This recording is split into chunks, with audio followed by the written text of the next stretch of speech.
সম্প্রতি কয়েকটি বিষয় আমরা লক্ষ্য করেছি, বিশেষ করে কয়েকদিন আগে, 2-3 দিন আগে চট্টগ্রামের রাউজান, চট্টগ্রাম উত্তর জেলার রাউজান থানায় বা উপজেলায়, সেখানে কিছু দুর্বৃত্তের বাড়িতে অভিযান চালিয়ে অস্ত্রসহ এদের কয়েকজনকে গ্রেপ্তার করছে। এরা কেউ বিএনপির লোক নয়। 5ই আগস্টের আগে তারা দোসর, মানে ফ্যাসিবাদের দোসর বা তাদের দোসরদের যারা সমর্থক, তাদের সাথে সম্পর্কযুক্ত তারা ছিল। একটা এলাকায় জানেন নানা ধরনের মতপার্থক্য থাকে নেতৃবৃন্দের মধ্যে, নানাভাবে বিশৃঙ্খলা তৈরিরও মানে অনেকে সুযোগ সৃষ্টি করে। তাদের বিরুদ্ধে পার্টি অত্যন্ত কঠোরভাবে সিদ্ধান্ত নিয়েছে এবং সিদ্ধান্ত নেয়। রাউজানও আপনার নানাবিধ যে বিশৃঙ্খলার কারণে দলের গুরুত্বপূর্ণ নেতৃবৃন্দ যারা রয়েছেন তাদের বিরুদ্ধেও কিন্তু শাস্তিমূলক ব্যবস্থা গ্রহণ করা হচ্ছে এবং তারা মানে বেশ সিনিয়র নেতা, তারপরেও সেখানে ব্যবস্থা গ্রহণ করা হয়েছে। কিন্তু আমরা দেখেছি ওই ঘটনায় কিছু সংবাদপত্র তাদেরকে বিএনপির নেতা বা বিএনপির কর্মী হিসাবে উপস্থাপন করেছেন এর মধ্যে। তো সেটা সুস্পষ্টভাবে বলতে চাই যে এটা এরা কেউই বিএনপির সাথে কখনোই সংশ্লিষ্ট ছিল না। 5ই আগস্টের পরে বিএনপির কিছু লোকের সাথে তারা ঘোরাফেরা করতে পারে, উদ্বাস করতে পারে, কিন্তু বিএনপির কোনো পর্যায়ে, কি উপজেলা পর্যায়ে কি জেলা পর্যায়ে, কোনো পর্যায়ে এরা দলের সাথে সংশ্লিষ্ট নয়। তো সে বিষয়টি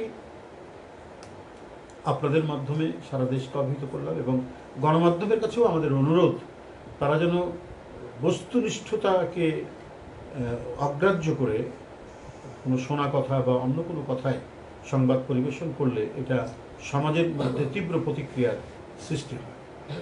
ঠিক তেমনিভাবে ওই বিষয়টিও বিশেষ করে বিএনপি নাম করে যখন তা বলা হচ্ছে বিভিন্ন গণমাধ্যমে, তো সুতরাং সেটি আমাদের প্রতিবাদ করা এবং সেটা খোলাখুলিভাবে আপনাদের কাছে জানিয়ে দেওয়া যে এই ধরনের কোনো ঘটনার সাথে বিএনপির কোনো লোকজন জড়িত নয়, যাদের বাসা থেকে অস্ত্র উদ্ধার করা হয়েছে। আর ওই এলাকায়, ওই থানায় এর আগে যারা বিভিন্ন বিশৃঙ্খলা তৈরি করেছেন দলের লোকরা, তাদের বিরুদ্ধে মানে কঠোরতর ব্যবস্থা গ্রহণ করা হয়েছে। আর আমরা সবসময় সরকারকে বলে এসেছি যে দুর্বৃত্ত যারা সমাজের মধ্যে ভয় আতঙ্ক তৈরি করে, তাদের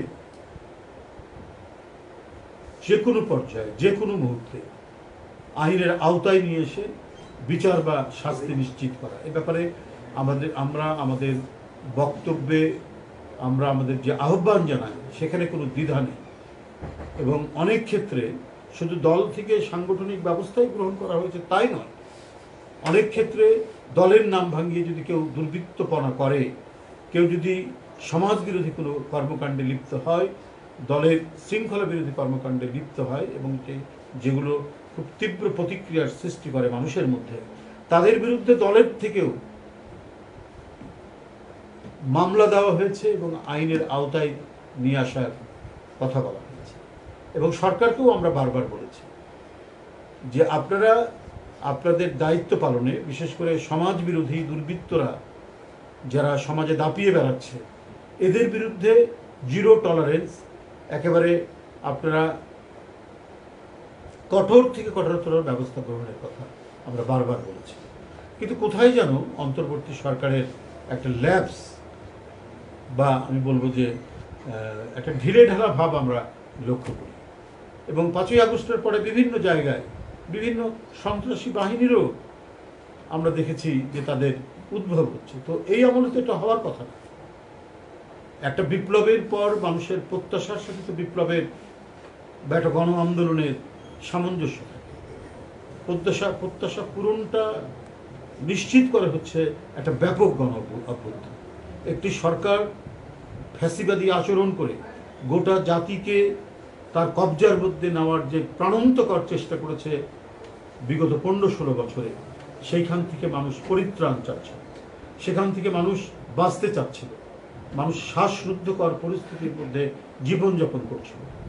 তো সেটা ক্রমাগত বিএনপি আন্দোলন করেছে এবং গণতন্ত্র মানে রাজনৈতিক দলগুলো আন্দোলন করে গেছে বিগত সরকার, ফ্যাসিবাদী সরকারের তাদের জুলুম, নিপীড়ন, নির্যাতন, ক্রসফায়ার, গুম, খুন, এই সমস্ত নিপীড়ন এবং অনাচারের বিরুদ্ধে দেশ থেকে টাকা লুট, হরিলুট, রাষ্ট্রীয় অর্থনীতিকে একেবারে ধ্বংস করে দেওয়া, সবার বিরুদ্ধেই ছিল আমাদের চলমান গণতান্ত্রিক আন্দোলন, যেটা জুলাই মাসে তীব্র রূপ নিয়ে 5ই আগস্টে ফ্যাসিবাদের পতন। এরপর মানুষ শান্তি, স্থিতি, একটা সুস্থির পরিবেশ মানুষ চাচ্ছে। মানুষ একটা স্বস্তির নিঃশ্বাস নেবে, এটাই মানুষের প্রত্যাশা।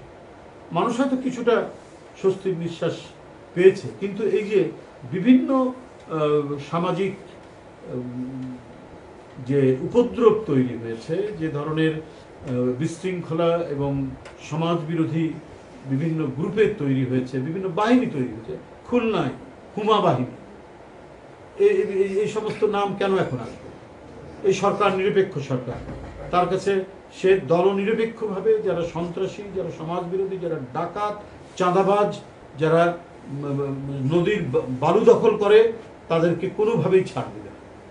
কিন্তু আমাদেরকেও বলতে হয়েছে, বারবার আহ্বান জানিয়ে সরকারকে, যে ভাই ওই অমুক জায়গায় এই ঘটনা ঘটছে, অমুক জায়গায় এই লোকরা দুর্বৃত্তপনার সাথে জড়িত আছে, তারা বালুমহল দখল থেকে শুরু করে ব্যাপক চাঁদাবাজি করছে এবং কেউ কেউ দলের নাম ভাঙিয়েও করছে, তাদেরকে কোনো ছাড় দেবেন না, তাদের বিরুদ্ধে অভিযান চালান। কিন্তু আমরা সরকারের পক্ষ থেকে একটা ব্যাপক ড্রাইভ যে দেওয়া, সেটা কিন্তু আমরা তেমন একটা পাইনি, খুব একটা লক্ষ্য করতে পারি। এই যে আমি যেটা আগেই বলেছি, ঢিলে ঢালে ভাব, একটা কেমন কোথাও যেন একটা গাফলতির একটা বিষয় দেখা যাচ্ছে, সেটা প্রত্যেকটি ক্ষেত্রে। আইন শৃঙ্খলা অবনতিতে, আপনার নিত্য প্রয়োজনীয় জিনিসপত্রের দামে যে বাজার ইন্টারভেনশন করে যারা মধ্যস্বত্বভোগী, যারা কৃত্রিমভাবে বাজারের দাম বৃদ্ধি করছে, তাদেরকে ধরুন, তাদেরকে ব্যবস্থা গ্রহণ করুন, এটা বারবার বলা হচ্ছে, কিন্তু আমরা সরকারের দিক থেকে সেটা আমরা দেখিনি। আজকে বিশ্ববাজারে গমের দাম কমে গেছে, অথচ বাংলাদেশে গমের দাম বৃদ্ধি হচ্ছে। এটা হবে কেন? মানুষ তো এই জন্য এই সরকারের প্রতি তাদের আস্থা রাখে। বিশ্ববাজারে যেখানে গমের দাম কম, সেখানে বাংলাদেশে গমের দাম বৃদ্ধি পাচ্ছে। এরকম সব সেক্টরেই আমরা এই জিনিসটা দেখছি, এটা আমরা লক্ষ্য করছি। সুতরাং আমি মনে করি যে এই সরকার এখনো তাদের যে দেশ চালাচ্ছেন, তারা সমস্ত তারা ক্ষমতায় আছেন, তো সামাজিক নিরাপত্তা এবং জনগণকে নিরাপদ রাখার দায়িত্ব হচ্ছে এই সরকারের।